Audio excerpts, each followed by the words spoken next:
मानस सुख दुःखानां हारकम द्वंद्वांना हरण करणारे म्हणजे मनोवृत्तीचाच उपशम झाला. ब्रह्मज्ञान झाल्यावर सुद्धा ईश्वर प्रणिधान पाहिजे असे सिद्ध होते. म्हणजे ज्ञानदार्ढ्याचा अभ्यास केला पाहिजे असे म्हणतात. ज्ञानदार्ढ्याचा म्हणजे ज्ञान दृढ ठेवायचा अभ्यास तो केला पाहिजे असे म्हणतात. कारण व्युत्थान होते ना. समाधी अवस्थेमध्ये जीवनमुक्ती सौख्य आहे. ती द्वंद्वातीत अवस्था आहे. पण सुषुप्ती अवस्थेप्रमाणे तीही अवस्था झाली ना. काही काळ टिकणारी आहे. काही काळ टिकणारी झाली. अद्यापि कर्मपारतंत्र्य सुटलेले नाही. ते कर्मपारतंत्र्य पूर्णपणे जाण्याकरता सर्वही मनोवृत्तीचा लय होणे याची जरुरी आहे. मनोनाश झाला पाहिजे. त्याशिवाय खरी समाधी सिद्धी झाली नाही. म्हणून 5व्या-6व्या भूमिकेपर्यंत हा अभ्यास आहे. गोपींचं उदाहरण सांगतात, की त्या म्हणतायत, की म्हणजे आमचं मन राहिलंच नाहीये. त्यांचं म्हणजे थोडक्यात ते मन हरीकडे इतकं लागलेलं आहे, की मन जाऊन तिथे फक्त श्रीकृष्णच राहिलेत. म्हणजे वेगळं मन असं राहिलंच नाही. कारण तो मनोनाश तर झालेलाच आहे. त्या गोपींमध्ये पण वेगवेगळ्या स्तरावरच्या गोपी होत्या. त्या सगळ्याच पराभक्तीच्या अधिकारी आहेत. पण तरी सुद्धा काही श्रुतीच स्वतः म्हणजे वेद स्वतः गोपींच्या रूपाने आलेत. तर काही ज्या मुख्य ज्या सख्या आहेत त्या आधीच्या जन्मी दंडकारण्यातले जे ऋषी आहेत ते रामांना पाहून त्यांना भक्तीचा अनुभव घेण्याची भगवंताच्या सहवासाची इच्छा झाली त्या आहेत. तर त्यामुळे त्यांचा हा सगळा अभ्यास ऑलरेडी झालेला आहे. आणि मन नाहीच आहे त्यांना. त्यांचं जे काय ऑपरेट होतंय म्हणजे आपण म्हणतो तोंडाने की महाराजच आमचं सगळं करतायत. पण त्या जे म्हणतायत की कृष्णच आमचं सगळं आहे, ते ऍक्च्युअली कृष्ण सगळं त्यांचं करतोय. कारण त्यांना तर मन राहिलेलंच नाहीये. अशी ती श्रेष्ठ पराभक्तांची अवस्था आहे. आणि म्हणूनच महाराज सांगतात की अ, कबीरांचं उदाहरण देतात की कबीर स्वतः म्हणतात की कबीर कबीर क्या कहे जाओ.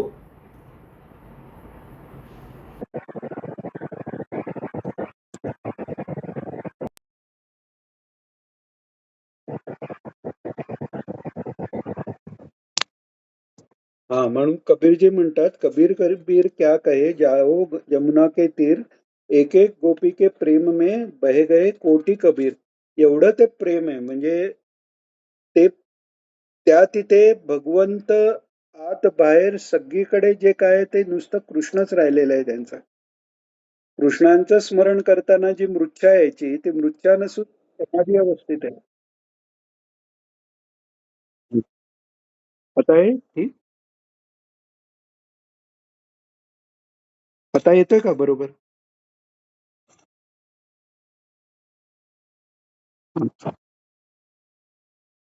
तर डोळे मिटले म्हणजे ते कृष्णाचं स्मरण करता करता इतके त्यांना तगमग लागायची की तो दिसत नाहीये कृष्ण, की त्यांना मृच्छा यायची म्हणजे ती समाधी अवस्था आहे. म्हणजे पूर्ण आनंदात आहेत. पण त्याच्याही पुढचा आनंद जो भक्तीचा आहे, त्याच्याकरता पुन्हा जागृत व्हायचे. आणि जेव्हा समाधी अवस्थेत असताना कृष्णाच्याच भूमिकेत गेलेले आहेत. मग कोणतरी गोवर्धन असा उचलण्याच्या ऍक्शन करते, कोण हंडी फोडायची ऍक्शन करते.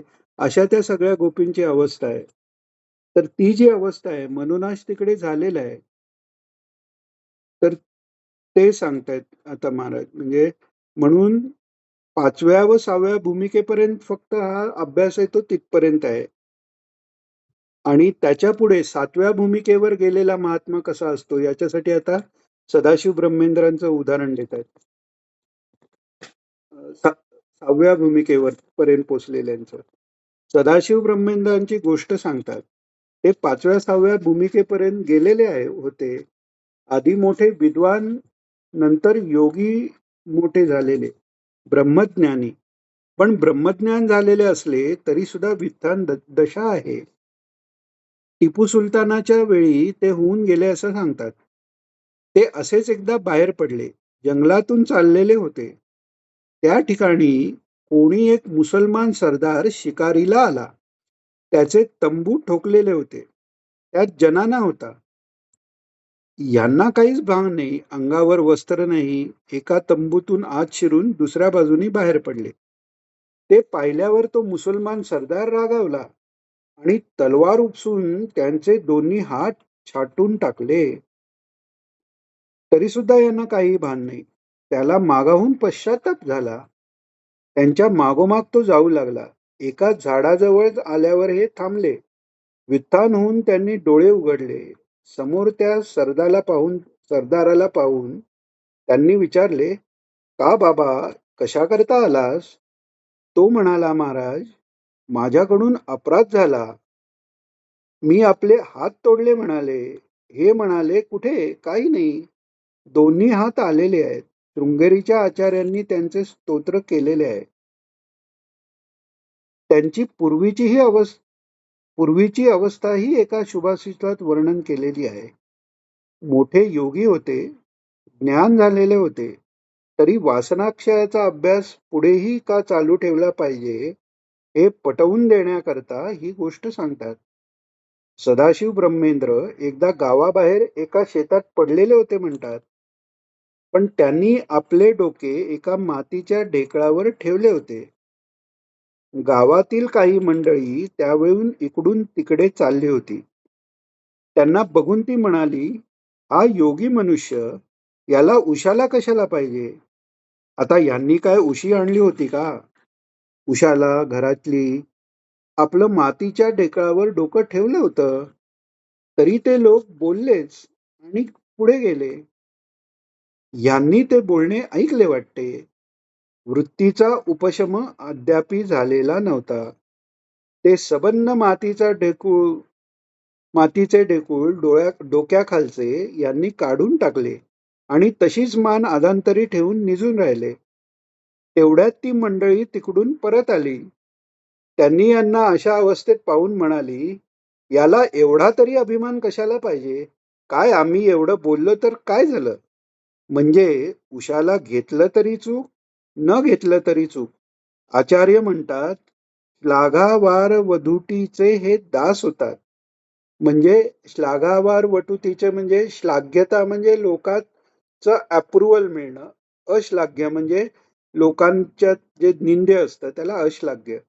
तर हे जे ज्ञानाच्या 5व्या भूमिकेपर्यंत जरी पोचले असले तरी ह्या श्लाघावार वधुटीचे दास होतात. म्हणजे काय? तर मनाचा व्यवहार चालू आहे ना, इंद्रियावर संयम आहे. आपण मागच्या ह्याच्यात बघितलं तसं अ, एका एकाकार वैराग्य, एकेंद्रिय वैराग्य आलंय म्हणजे बाकी सगळ्या इंद्रियांपासून ते विषय सुटले, पण मनाचं थोडं तरी अस्तित्व बाकी असल्यामुळे हे योग्य, हे अयोग्य असलं बोलल्यावर मला कशाचाही अहंकार नाही, याचाही थोडासा अहंकार बाकी राहू शकतो. त्यामुळे यांना उशाला ढेकूळ कसं पाहिजे, तर ते बोलताना आपल्या शरीराला बोलतायत. या शरीराला बोलतायत. आपला त्याच्याशी काही संबंध नाही.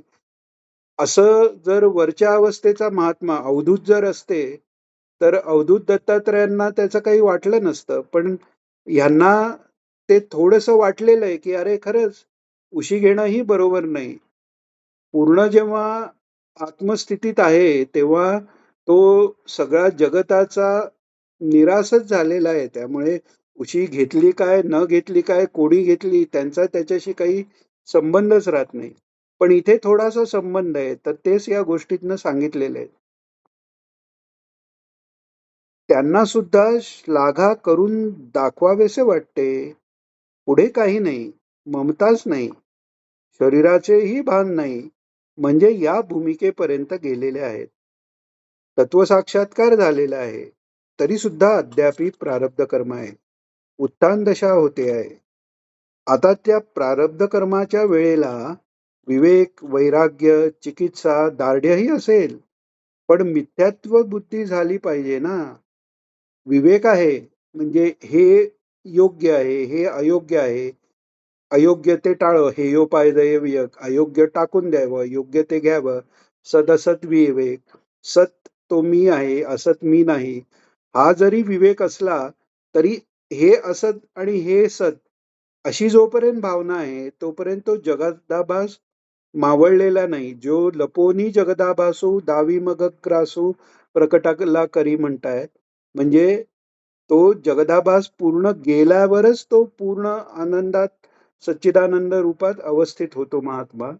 तर त्याच्यात थोडीशी ती कुठेतरी व्युत्थान दशेत कमी राहिलेली आहे. पण मिथ्यात्व बुद्धी झाली पाहिजे ना. द्वंद्वातीत अवस्था म्हणजे द्वैतभात जाऊन द्वंद्वातीत होणं ही अतिशय कठीण आहे.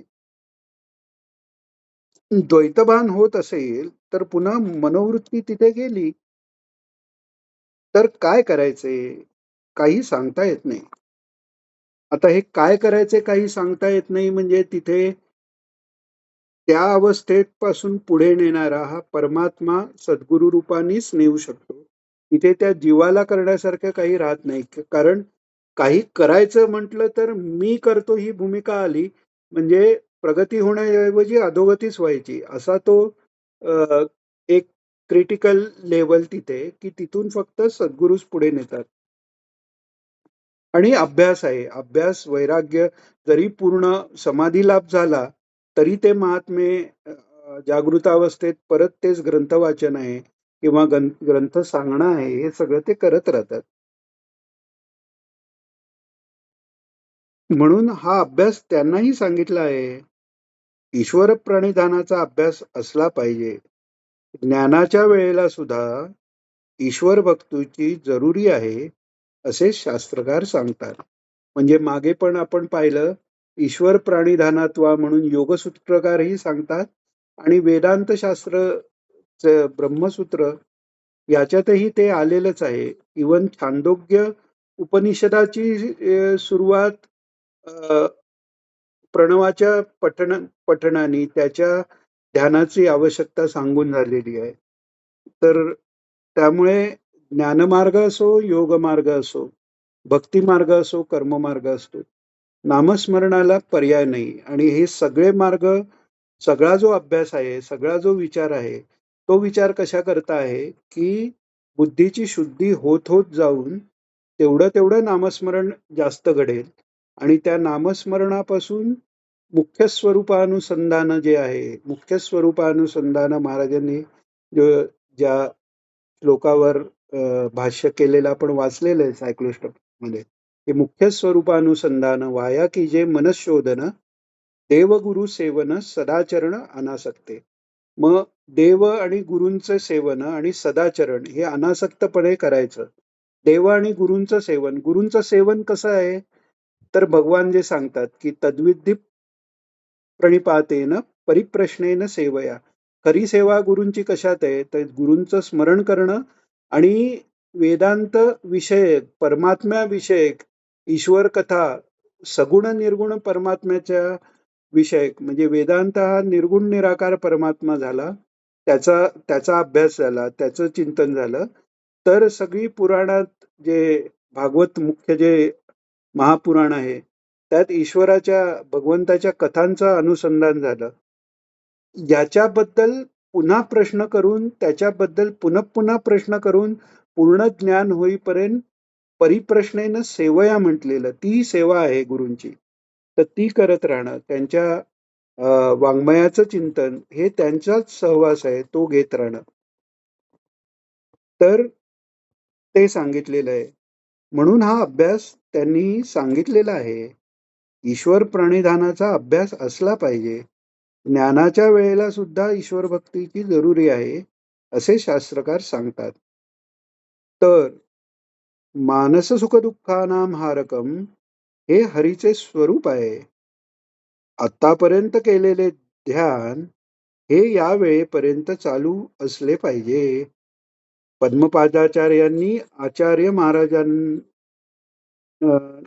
पद्मपादाचार्यांना आचार्य महाराजांनी 3 वेळा प्रस्थानत्रयी सांगितली होती. ते आचार्यांचे पहिले शिष्य होते. त्यांना काय ब्रह्मसाक्षात्कार व्हायचा राहिला असेल काय? परंतु त्यांची नरसिंहाची भक्ती कायम होती. त्यामुळे आचार्यांना मारण्याकरता उग्र भैरव येतोय हे त्यांना दिसले, म्हणून ते नृसिंह रूप धारण करून गेले आणि भैरवाला मारले. संन्यासी असून सुद्धा हिंसा अहिंसा असा विवेक नाही. पूर्ण द्वंद्वातीत अवस्थाच त्यांना मिळाली. म्हणजे विवेक नाही म्हणजे आपल्यासारखा विवेक नाही असं नाही. विवेकाच्या पलीकडे जाऊन तो विवेकही गेला. कार्य अकार्य हे जोपर्यंत वाटतंय तोपर्यंत ती धर्मबुद्धी राहिलेली आहे. तीही जेव्हा जाते तेव्हा सर्व धर्मान् परित्यज्य मामेकम शरणम व्रज, ही जी शरणागती आहे ती शरणागती तेव्हा प्राप्त होते. मग तेव्हा धर्माधर्म काही राहत नाही. महाराजांनी परमहंसांच्या बद्दल जे म्हटलेलं आहे, जे वाक्य सांगितलेलं आहे, परमहंसाणाम को विधी को निषेधा, म्हणजे त्या परमहंस पदवीला गेलेल्याला विधी निषेध हे काही राहतच नाही. कारण धर्म अधर्माच्या पुढे ते त्रिगुणांच्याच पुढे गेलेले आहेत. तर तेच त्या दृष्टीने तो विवेक राहिला नाही असं सांगितलेलं आहे. पूर्ण द्वंद्वातीत अवस्थाच त्यांना मिळाली. उपास्य रूप होणं, त्यांची उपासनाही चालू आहे. पण पूर्ण मनोनाश जर झाला नाही, उन्मत्नी अवस्था प्राप्त झाली नाही, समाधी सिद्धी कायमची झाली नाही, तर त्याबद्दल सुद्धा कथा दिलेली आहे शंकर विजयामध्ये. ते गिरींचं उदाहरण असावं कदाचित आता. किती आहे ना वेळ आपला. आचार्यांचा आपला सकाळच्या वेळेला प्रस्थानत्रयीचा पाठ चालायचा. प्रस्थानत्रयी म्हणजे जे नवीन आलेले त्यांच्यापैकी जर माहिती करून घ्यायचं असलं तर, की एकतर भगवद्गीता, त्याच्यानंतर स्वशाखेचं उपनिषद आणि ब्रह्मसूत्र भाष्य, ह्या तिघांचा ब्रह्मसूत्राचा अभ्यास, हे तीन याला प्रस्थानत्रयी म्हणतात. म्हणजे या तिघांच्या अभ्यासाने प्रस्थान म्हणजे जाणं नुसतं नाही, प्रस्थान म्हणजे जे विशेष असं जे स्थान जे भगवंतांनी सांगितलेलं आहे, की यद्गत्वा न निवर्तन्ते तद्धाम परमम मम, ते जे धाम आहे, ते जे स्थान आहे, म्हणजेच काय, तो सच्चिदानंद अवस्था प्राप्त होणे, ते होण्याकरता हा प्रस्थानत्रयीचा अभ्यास सांगितलेला आहे. आणि तो पुन्हा पुन्हा करावा. पूर्वी ज्ञानप्राप्ती करता करावा आणि पश्चात कृतज्ञत्व निवृत्ती करता करावा असं सांगितलेलं आहे. तर महाराज सांगतायत, आचार्यांचा आपला सकाळच्या वेळेला प्रस्थानत्रयीचा पाठ चालायचा. ही मोठी मोठी मंडळी सर्व शास्त्र निष्णात, उपासना बलही आहे. म्हणजे इथे ईश्वर प्रणिधानही आहे आणि तत्वज्ञानही आहे. ददामी बुद्धी योगंतम, हे बलही मिळालेलं आहे. ईश्वराची पूर्ण कृपा आहे. हे सगळं आहे. गुरुभक्ती आहे. त्यांचा गिरी नावाचा एक शिष्य होता. केवळ भक्ती आहे. गुरूंच्या ठिकाणी पूर्ण श्रद्धा आहे. आपल्या सद्गुरु महाराजांची सेवा चालली आहे. एक दिवशी सगळी शिष्यमंडळी पाठाला येऊन बसली. तो गिरी यायला थोडा वेळ लागला. नदीवर गेले होते. छाट्या वगैरे धुवून कमंडलू भरून पाणी घेऊन येत होते. बाकीच्या मंडळींनी विचारले, पाठ सुरू करायचा का गुरु महाराज? आचार्य म्हणाले, थांबा, तो गिरी येऊ दे की. पद्मपादाचार्य त्यावेळेला म्हणाले, भिंतीकडे बोट दाखवून, काय गिरीची प्रतीक्षा करायची? म्हणजे भिंत आणि म्हणजे काय गिरीची प्रतीक्षा करायची असं तर करून त्यांनी भिंतीकडे बोट दाखवलं. म्हणजे भिंत आणि गिरी सारखेच, त्यांना काय कळतंय? हे जेव्हा पद्मपादाचार्यांच्या आचार्यांनी पाहिले त्यावेळेला काही बोलले नाहीत आचार्य. म्हणजे तिथे तो गिरी म्हणजे कमी, आपल्याला कळतंय त्याला कळत नाही, हा किंचितसा तो अहंकार राहिला. जसं नामदेव महाराजांचं आहे ते कच्चं मडकं ठरवलं गेलेलं आहे. आणि गीतेत म्हणूनच भगवंत सांगतात, की तम अज्ञानाने बांधतो, रज हा ती कर्तृत्व बुद्धीमुळे बांधतो, पण ज्ञान आणि सुख या बंधनाने सत्वगुणी माणूस बांधला जातो. म्हणजे त्या ज्या ज्ञानाने मुक्ती व्हायची, त्याच ज्ञानाचा जर अहंकार झाला, तर ते बंधन मोठं आहे. रावण, कुंभकर्ण हे जय विजय हे सगळे त्याच अहंकारात गेलेले आहेत. ईश्वरोहम अहम भोगी सिद्धोहम बलवान सुखी ही सगळी असुरी संपत्ती सांगितलेली आहे 16व्या अध्यायात. महाराज हा श्लोक बराच वेळा घेतात गीतेतला, की मीच ईश्वर आहे, मीच भोगी आहे, सगळ्याचा मालक मी आहे, मीच भोगी आहे, तसाच मीच ज्ञानी आहे. हा अहंकार त्यावेळेला होतो. तसा हा थोडासा अहंकार दिसला आणि काही बोलले नाहीत आचार्य. तर महाराज सांगतायत पुढे, इथपर्यंत बुद्धिदान मिळालेलं आहे. ईश्वर कृपा आहे, गुरुकृपा आहे. सगळे ज्ञान आचार्यांच्या मुखातनं मिळालेलं आहे. साक्षात भगवान शंकर आहेत आचार्य महाराज. आणि पद्मपादाचार्य ही विष्णूंच्या अंशाने झालेले आहेत. एवढा अधिकार आहे त्यांचा. सगळे ज्ञान आचार्यांच्या मुखातून मिळालेलं आहे. परंतु गिरीबद्दल हा जो अनादर त्या मुखातून निघाला, तो योग्य नव्हता. गिरी नदीवरून परत येत असतानाच आचार्यांनी सर्व विद्या त्याला संकल्प शक्तीतून देऊन टाकल्या आणि ते गिरी जे आले ते भगवन उददौ मृतिजन्मजो जशे पतितं व्यथितं कृपया शरणागत उद्धर्माम अनुषाधी उपसन्न मनन्न गतीम. अशा त्रोटक वृत्तातच स्तुती करतच आले. महाराजांनी दुसऱ्या एका प्रवचनात हे सांगितलंय, नुसतं संकल्प झाला आणि त्यांना ते सगळं ब्रह्मज्ञान झालेलं आहे गिरीनं. तर सांगतायत महाराज, अशी त्रोटक वृत्तात स्तुती करतच आले. मनानेच शक्ती त्याला देऊन टाकली किंवा त्याची शक्ती जागृत केली. शक्तिपात त्याच्यावर केला. पात याचा अर्थ शक्ती जागृत होणं. आचार्यांच्या मानसिक संकल्प शक्तीनेच त्या गिरीची शक्ती जागृत झाली. हा यातच आले, सॉरी. सगळा वासनाक्षय झाला, सगळं ज्ञान झालं आणि एकदम त्यांना वरच्या भूमिकेवर घेऊन गेले.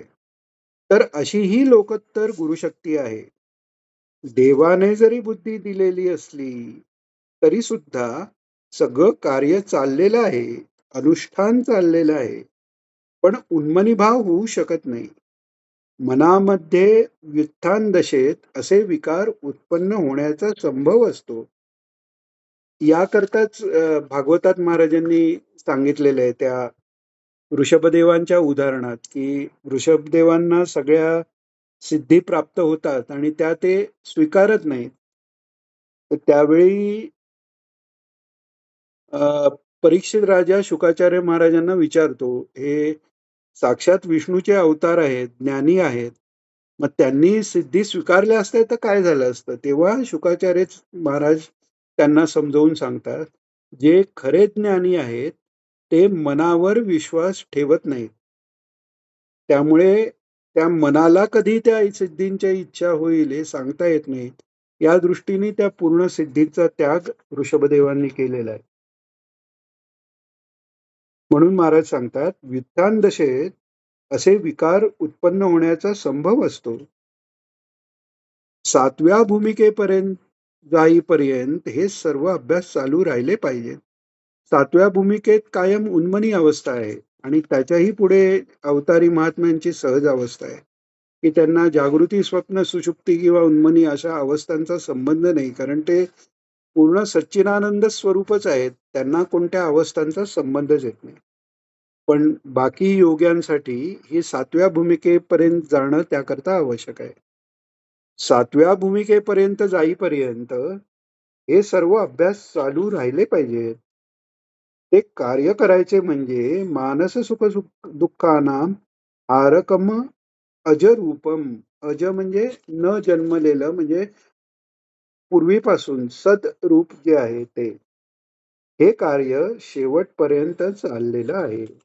म्हणजे ज्ञानलाभ झाला, भगवान शंकर रूपाचं कार्य झालं, पण त्याच्या पुढेही वासनानाश, त्याच्या पुढेही पराभक्तीची प्राप्ती, तो आनंद देणं, तो आनंद घेणं, हे दोन्ही कार्य भगवंतांनी चाललेलं आहे. चाललेलं आहे.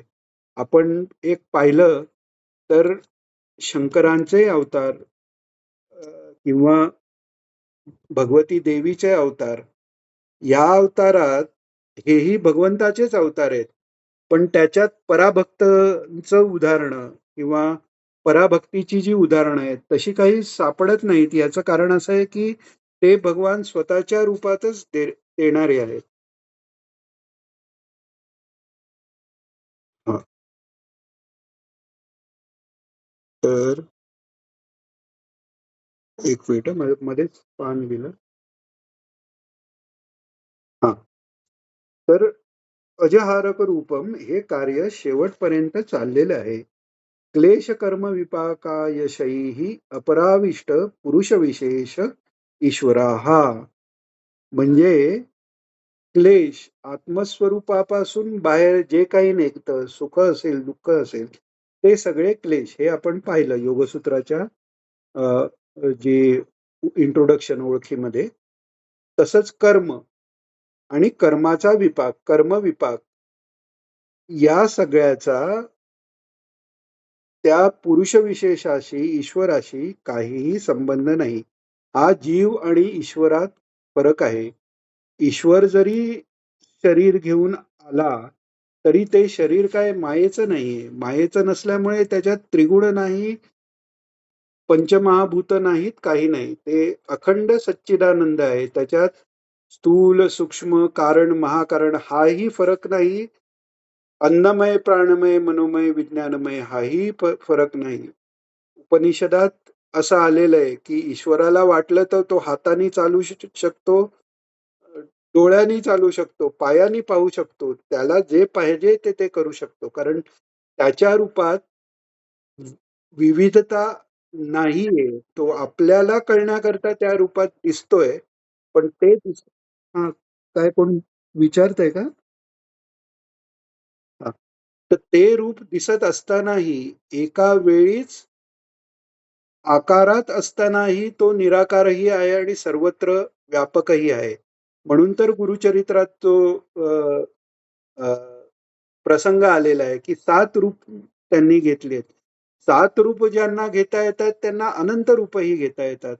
भागवतात जी कथा आलेली आहे की अ, आणि ती मुद्दामून इथे सांगावीशी वाटते, कारण ती त्यातलं जे गूढ किंवा गुपित आहे ते जनरली माहिती नसतं आपल्याला, की ब्रह्मदेवांनी अ, ते अघासुराचा नाश झाल्यावर कोण हा श्रीकृष्ण, सगळे देव काय त्याला पुष्प वर्षाव करतायत, अघासुराचा नाश करणारा, असा विचार करून त्याची परीक्षा पाहू म्हणाले. आणि ती एका क्षणाकरता सगळी अ, एक गवळी, सगळे त्याचे गोप मित्र मंडळी, त्यांना त्यांनी नेऊन ब्रह्मलोकाला ठेवलेले आहे. गायींना ठेवलं आधी. ते गायी शोधायला भगवान गेल्यानंतर इथे गोपालांनाही ठेवलं. आणि क्षणभरात परत ते खाली पाहत आहेत. आता ब्रह्मदेवाचा क्षणही गेलेला नाही. तर कालगणनेप्रमाणे त्याचा इतका छोटा काल गेला, तो इथे वर्षभराचा काळ गेला. वर्षभर भगवान स्वतः सगळ्या त्या गोपाळांचं आणि गायींचं अ, रूप घेऊन आलेले आहेत. आणि मग ब्रह्मदेव परत पाहायला आले, तर त्या सगळ्या गायी वासरं आहेत आणि ते गोपालही इथे आहेत. आणि तेच भ्रमित झाले. ही वासरं, महाराज म्हणतात, की ही वासरं खरी का आम्ही नेलेली ती वासरं खरी, म्हणाले. आणि भगवंताला मायेत घालण्याच्या उद्देशाने आलेले ब्रह्मदेव स्वतःच मायेत पडलेत असे म्हणाले. आणि त्यांचा गर्व गेला. आता हे गोष्ट ऐकल्यानंतर बरेच दिवस माझ्या मनात असा प्रश्न होता, की ठीक आहे, काही रूप त्यांना घेता आली, त्यांनी लगेच गर्व जाण्यासारखं काय झालं ब्रह्मदेवांचं? तर ती कथा अजून अशी आहे, की ती तेवढी तेवढी रूपं जी घेतली, ती सगळी त्यांना विष्णुरूप दिसली आणि त्या विष्णू रूपांपुढे 24 तत्व त्यांची स्तुती करतायत. जे प्रत्येक ब्रह्मांडाच्या सुरुवातीला 24 तत्व विष्णूंची स्तुती करतायत. तसे ते गोपाळ बालक आणि वासरं यांच्या पुढे त्या त्या रूपापुढे वेगवेगळी 24 तत्व स्तुती करतायत. याचा अर्थ ते सगळे जी वासरं आहेत आणि ते सगळे जे गोपाळ आहेत ते सगळे विष्णू आणि त्याच्यापुढे ती रूप हे करतायत. म्हणजे ज्यांनी एवढी विष्णू रूप धारण केली, त्याचा अर्थ ते महाविष्णू आहेत, हे त्यांना कळलं. म्हणून त्यांचा गर्व गेलेला आहे. तर हे भगवंताचं म्हणजे भगवंतांनी ती रूपं घेतली, तेवढी तेवढी ब्रह्मांड तयार होण्याच्या मार्गावर होती. आणि त्याच्यानंतर ब्रह्मदेव जेव्हा त्यांना अ, तो गर्व टाकून नमस्कार करायला गेले, तेव्हा त्यांनी स्तुती केली, की एखाद्या कवडस्यात जसे अ, बारीक बारीक कण दिसतात, परमाणू, तसे असंख्य ब्रह्मांडाचे तुम्ही मालक आहात आणि तेवढे तेवढे ब्रह्मदेव त्यांनी त्यांना दाखवले. पूर्वी एक उपनिषदातही एक कथा आलेली आहे. हे सगळं या करपात्रीजी महाराजांच्या प्रवचनात आलेले आहेत हे उल्लेख, की एकदा ब्रह्मदेवांना म्हणे वैराग्य उत्पन्न झालं, की हा सगळा सतत जगाचा पसारा चालवत राहायचं, हे आता नको. म्हणून ते राजीनामा द्यायला गेले भगवंतांकडे, विष्णूकडे आणि म्हणाले, "हे काही मला जमत नाही." तर विष्णू म्हणाले, की "अरे, तुम्ही नाही करणार, तर कसं होणार? हा कारभार चालणार कसा?" तर हे म्हणाले, "काय नाही, ते तुम्ही बघून घ्या, मी आपला चाललो." आणि हे जायला लागतात. तर ते जाताना असं वन लागतं आणि वनातनं बरेचसे असे करोडो उंट म्हणजे इतके लांब की करोडोनी उंट आहेत. हे ब्रह्मदेव असल्यामुळे त्यांना ते करोडो आहेत इतके लांब ते दिसतायत. तर त्याच्याबरोबर काही माणसं समोरून अशी माणसं पण करोडो असतील कदाचित त्या त्या उंटाबरोबर एखाद दोन असतील कोण कोण. तर हे त्याला विचारतात एवढे उंट कसले? तर म्हणे ते उंट आहेत त्याच्यावर दोन पेट्या, दोन बाजूला दोन दोन पेट्या आहेत. एक एक पेटी अशा दोन पेट्या आहेत. आणि काय आहे या पेटीत? कुठे चालले ते? ते म्हणाले ते एकेका पेटीत 10-10 ब्रह्मदेव आहेत. या विश्वाचा म्हणे एक ब्रह्मदेव, त्याला काही बुद्धी झाली, त्यांनी राजीनामा दिला. तर त्यामुळे हे सगळे ब्रह्मदेव विष्णूंकडे घेऊन चाललोय. त्यातनं कोणते आवडतील ते ठेवतील. अशी एक गोष्ट आहे.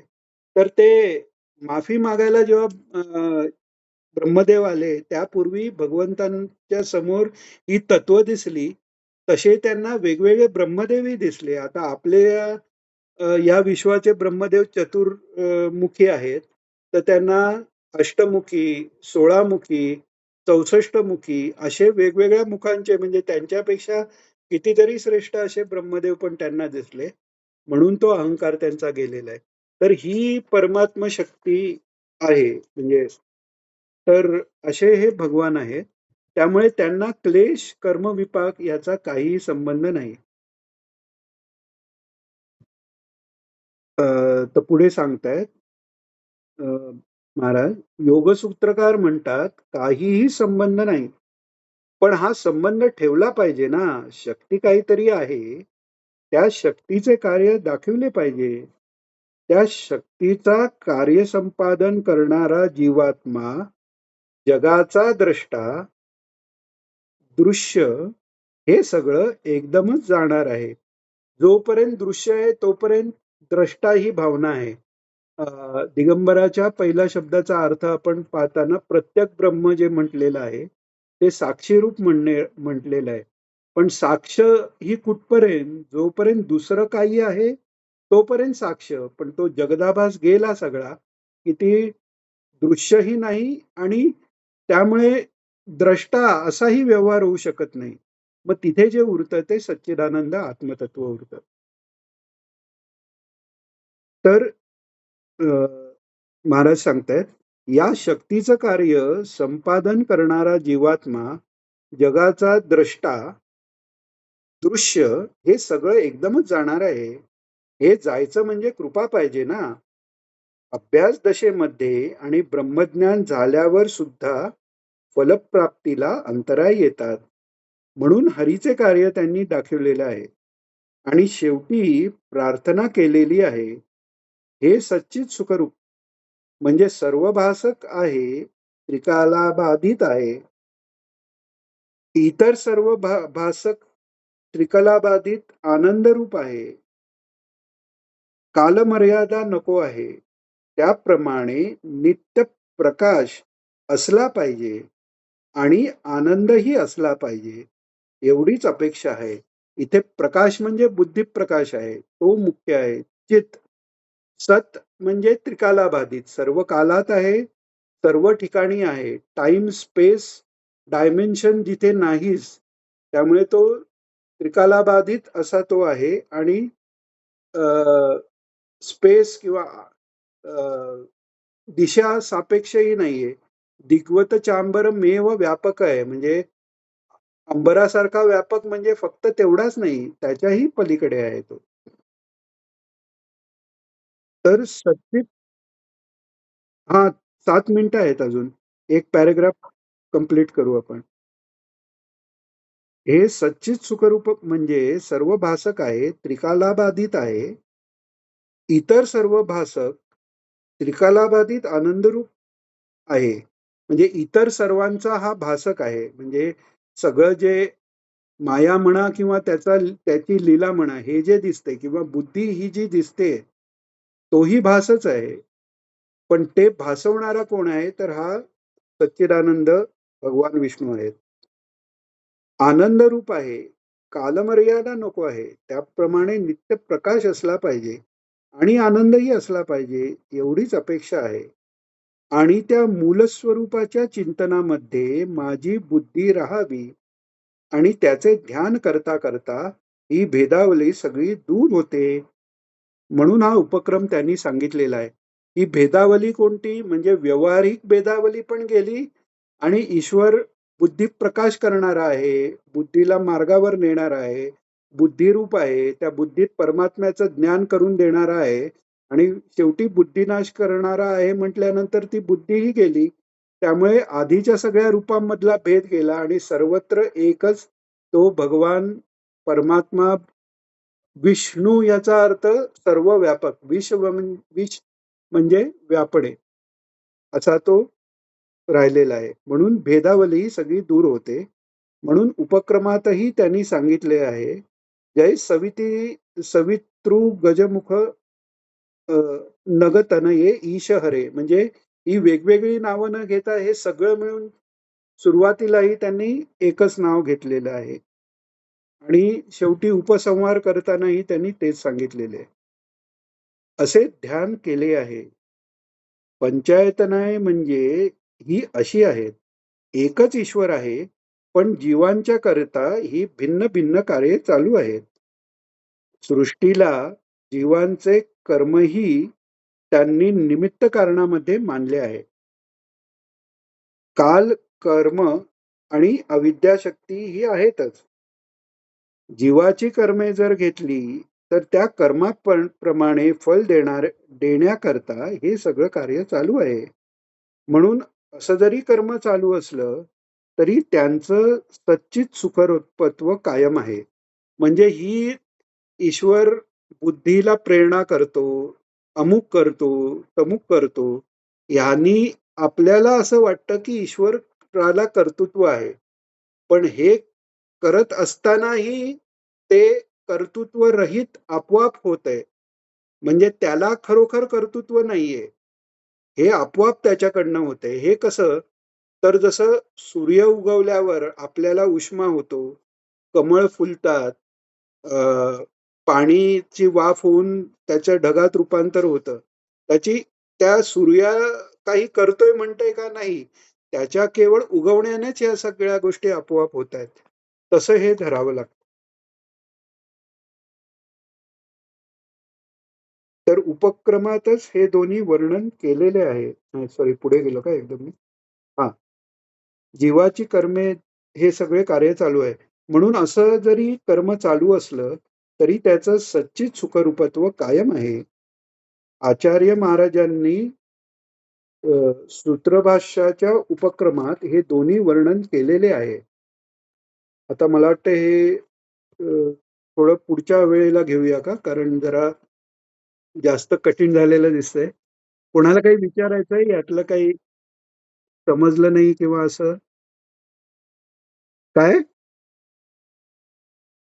हो, हो. झालं. 3च मिनिटं राहिले. कोणाला काही विचारायचं असेल? हां. बरं, बरं. आपण पुढच्या वेळी जरा अजून काहीतरी याच्यावर उदाहरणं घेऊन सोपं करू आपण. हं, चालेल. आज माझ्या लक्षातच नाही. आज मला वाटलं आमचं नेहमीचं वाचन आहे. त्यामुळे डायरेक्ट सुरू करायला लागलं. थोडा उशीर झाला. त्याबद्दल क्षमस्व. चला. गुरुदेव दत्त. काका नमस्कार करतो.